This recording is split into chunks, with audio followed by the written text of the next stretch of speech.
Hello everyone, we're going to be looking at Vincent van Gogh today. Let's see, he was born in the Netherlands in 1853. As you can see from this drawing we have by him at age 9, he was very adept at drawing very early in his life. This is something most people don't know about Van Gogh. We think about his paintings, but he was an amazing drawer. His father was a Protestant minister, and when he was born, he was in mostly a Catholic type of residence. We also have the famous story that Vincent is not the first child named Vincent. They actually had a stillborn child named Vincent, who was not born exactly 1 year to when Vincent was born, also bearing his name Vincent. When that child didn't make it, they just recycled the name, and we will see that Vincent van Gogh is actually a family name, but again, this is something to bear in mind as well. Here we have some more sketches that he did at a very early age. He has a very large family. He actually had 2 brothers and 3 sisters. We usually only hear about Theo or Teo, as he is often called. We'll refer to him as Theo. Theo would be his younger brother, of course, and the larger financial backer for most of Van Gogh's artistic career. As I mentioned, he draws prolifically very early on, and this is something he does throughout his life, throughout his different careers, leading up to being an artist. He never really, until a later date, really thought of these as being a piece of art or leading towards art. These were just done more as a hobby, if you will. Vincent van Gogh had many different careers before he became an artist. Probably the place that we begin with is he actually sold art. He was an art dealer very early on. As you can see, in 1869 and in 1873, he actually moved to London, and worked at 87 Hackford Road. We have a drawing from that time period that Vincent did of his boarding house. And again, if you look at the style between these 2 drawings, it's really amazing the amount of variety that he's able to achieve, and this is something that we'll see even later on. This ends very badly for him. He kind of falls in love with the daughter of the landlady, if you will, proposes to her, but she is in fact engaged to another individual, much to Vincent's dismay, if you will, and this completely crushes him, has a very negative effect on him, even to the point that it's affecting his work. This is the first of many tragic relationships that Vincent van Gogh will have throughout his life. So he's transferred to Paris, and that doesn't work out very well for him either. He actually starts to get into this ideological state where he doesn't like the fact that artists are being treated as a commodity, which is a nice attitude, but not when you're selling art as a living. Of course, this is the idea of making art into a commodity. So he's fired. He returns to England for just a little while, tries to become a school teacher. That doesn't really work out for him. But it's also at this time that he really becomes deeply interested in theological studies. Again, we have to remember that his father is a preacher, a Protestant preacher. So he starts really investing in the Bible and copying passages out of the Bible and really using it as a focus, but really almost becoming over-invested in the concept. And this was kind of the beginning of Vincent's relationship in that way. He goes to 1877 to study theology, and I've heard 2 different versions of this story, that he either fails the examination or that he just simply doesn't take the examination to become a preacher, and instead he moves to a mining colony and actually works as a minister there, a Methodist minister, and I believe he actually received a little bit of money from the Methodist Church to do this. While he's staying there, he's living amongst the coal miners. This is a coal mining region, and this is coal mining in the oldest sense of the term, with very hazardous, very difficult living conditions for the miners. And Vincent van Gogh really put himself right in the middle of all of that. He really did just kind of live in a little tiny shack. He lived literally off of the charity of other people. He again became a really fanatical theological devotee, if you will, and again, even to the point that it started to cause some uncomfortness with the local church, and this is some complications that he has with them. Very much enjoyable is the drawings that he does during this time of his time at the mining colony. Again, when we look at the people here and we look at the feelings that we kind of get from it, it's hard not to imagine that this is, in some sense, autobiographical too, that we're extending, or Vincent is extending his own, in many cases, self-inflicted misery into the image that he's drawing of these miners, or he's choosing to find these images that are very difficult in terms of the emotional content. Again, when we look at things like Miners from 1880, this cartoonish kind of quality, but again, we need to remember this is still during a time period where he is pursuing theological studies rather than considering himself an artist. This is more done for his own type of venture, if you will. And again, we look at the faces of the individuals, we look at the character by which he's drawing them, and it's a very fascinating thing, even if it seems rather amateurish. Again, we need to remember he doesn't have a huge amount of art training. This is just him deciding that he wants to draw, and again, something he prolifically does at this point in his life. As we continue here and we look at the images of the miners and the mining colonies, again, we really do get a sense of this mental darkness that seems to be in Vincent Van Gogh.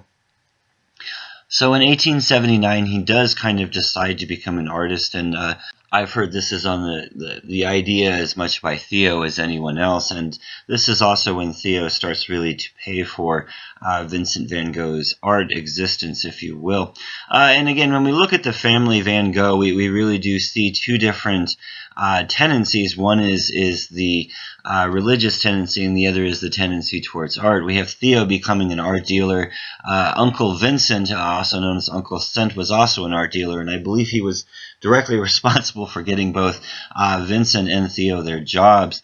So in 1880, he goes to Brussels in order to study art.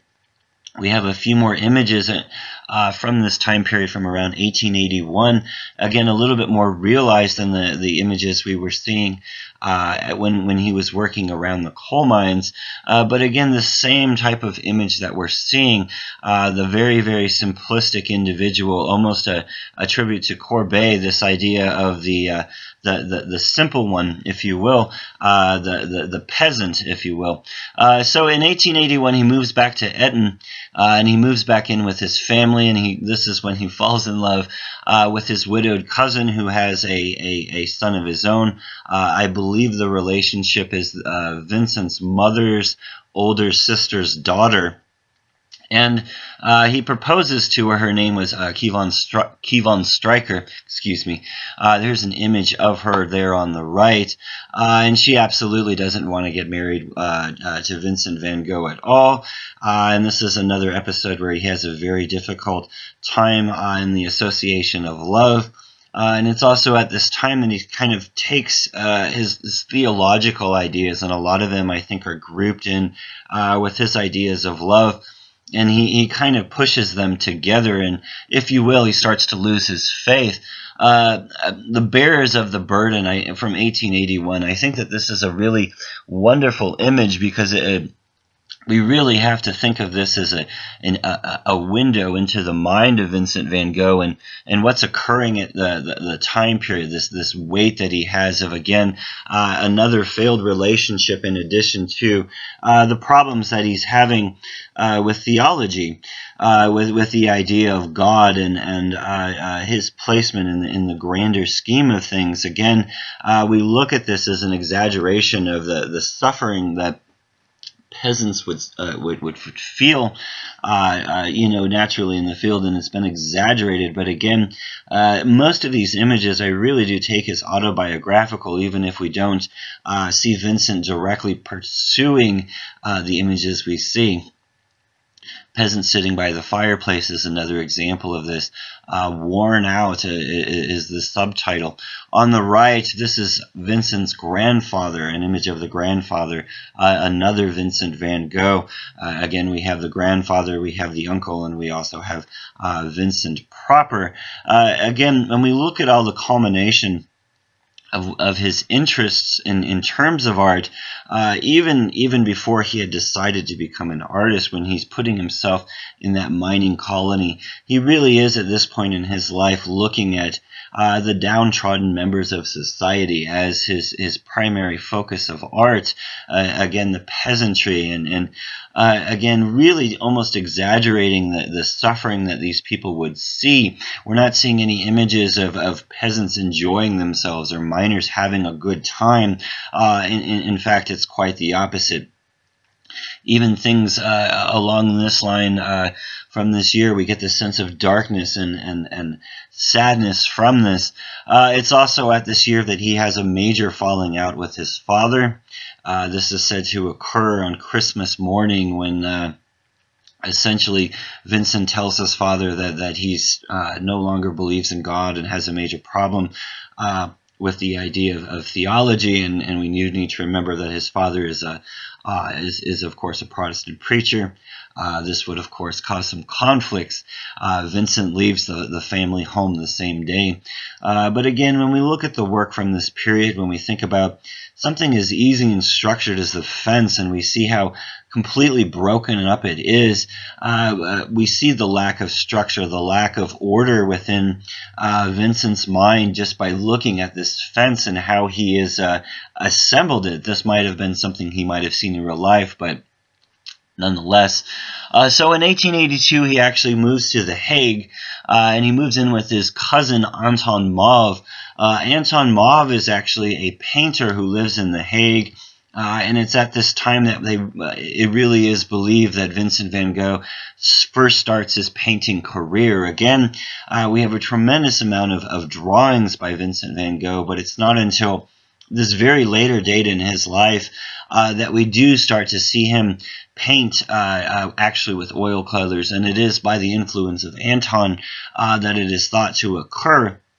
He has a breaking up or a rough patch again with Anton, as he does most of the people in his life during the time that he was staying in The Hague. A lot of this has to do with the relationship that he forms, and we'll talk a little bit about that here in a little bit. But again, this is when we really start to see this idea of Vincent formulating what he wants to do as an artist. The woman I was speaking of, Clasina Maria Seen Hornick, and she just commonly goes by Seen. This is this woman that Vincent meets while he's in The Hague, and she's, long story short, she's an alcoholic prostitute. He might have met her on one of his many trips to the brothel. We should be reminded that Vincent van Gogh was not the most morally upright character. He had many trips to the brothel. When she met him, she was in fact pregnant. She had a child, and I believe she actually had two children that were no longer with her. They had passed on, if you will, when Vincent actually met her. Vincent kind of went on this personal moralistic crusade to save this woman, and this woman, as the story goes, simply just didn't or had no interest in being saved. She continued to be an alcoholic and would dabble again in prostitution, much to the dismay of Vincent. And they will eventually, of course, part ways from each other in a difficult situation, as you can only imagine. In this, I don't have any direct images of it, but there are images of Seen's mother as well that Vincent drew. So we know that Vincent also met her mother, or that her mother lived close enough in the relationship that he could have visited her. So that is another aspect of the relationship as well. As I mentioned, this is thought to be one of the causes of the breakup with the relationship with the cousin as well.